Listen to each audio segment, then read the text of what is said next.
now is 52 past the hour. Here are some of the top stories we're following this morning.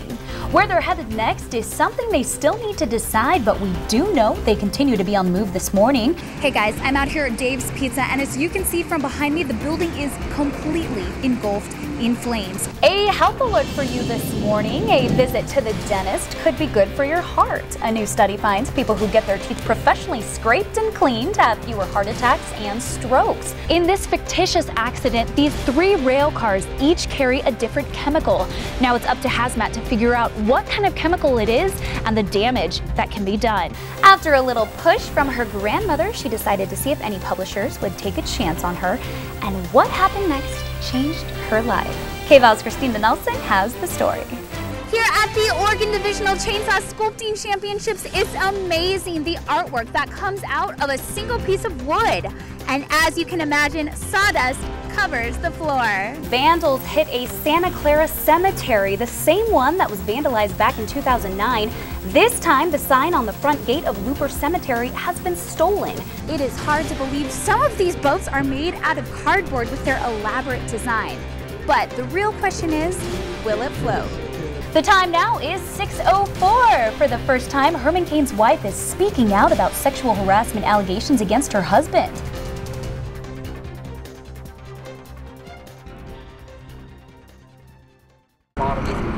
Dangerous chemicals and trains, a risky combination, which is why these emergency workers need head-to-toe protection. Local crews pulled out all the stops at this emergency training at the Union Pacific Rail Yard. In this fictitious accident, these 3 rail cars each carry a different chemical. Now it's up to Hazmat to figure out what kind of chemical it is and the damage that can be done. For training purposes, each rail car was stocked with chlorine, ammonia, and phenol. Chemicals Fire Training Captain Matt Ennis says come through the area on a regular basis. Or if there's any type of hazardous material that got exposed and got contaminated the environment, and that can be a life safety issue either for the neighbors, this community, or the city of Eugene. We're told when emergency crews first get on scene, they evaluate the situation, then call for help. The hazmat teams, the fire department, the police department, the first responders, each community, they're the best at responding to these type of incidents. And if it overwhelms their availabilities, there are also county and state and federal resources. And while an accident like this has never happened here, Captain Ennis says it's always good to be prepared. In Eugene, I'm Brie Thiele. Doing the right things, keeping safe, protocols. Court officials are still picking up the puzzle pieces from Friday's tsunami surge, which caused damage to finger piers on G-Dock and ruined pilings on D-Dock. Thankfully, no boats were sunk and no one was hurt. Congressman DeFazio says they'll have to decide whether Coos Bay should be included in Oregon's disaster declaration. There's some serious damage here to the docks. We're talking probably, a pretty substantial bill for repair. There's questions about navigability because there's been some large sand movement, and then we've got to see whether or not they have insurance coverage, whether or not we could get Coos Bay included in the disaster declaration. County commissioners will now determine whether there's enough damage here to qualify for disaster relief. Port authorities have said they believe there's close to $70,000 worth of repairs that need to be made. DeFazio says commissioners in Curry County passed a request for a disaster declaration on Sunday.